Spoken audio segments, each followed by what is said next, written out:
Dug je spisak začina koji imaju pozitivan utjecaj na naše zdravlje, a retko ko ima toliko dobrih svojstava kao đumbir. Za razliku od drugih popularnih dodataka u ishrani, đumbir je veoma ukusan. Jedan od razloga zašto je đumbir toliko dobar je taj što sadrži snažnu komponentu koja se naziva gingerol. Ova supstanca deluje antiupalno, što znači da može da ublaži bol i oticanje.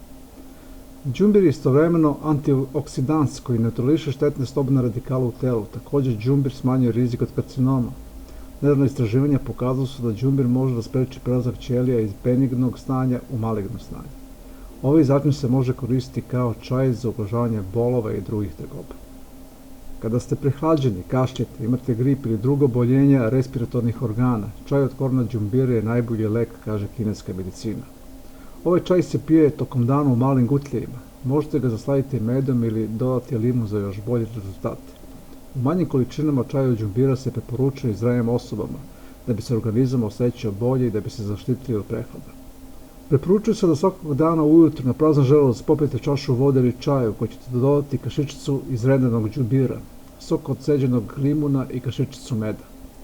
Ovi sastojci pospešuju stvaranje belih krvnih zrnaca i na prirodan način jačaju vaš imunni sistem.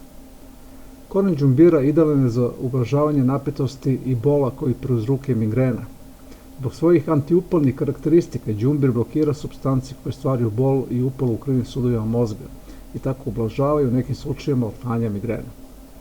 Đumbir je za menstrualne bolove efikasan isto koliko i farmaceutski proizvodi. Da biste ublažili tegobe u ovom periodu, konzumirajte ekstrakt đumbira 4 puta dnevno, 3 dana pre početka menstrualnog ciklusa.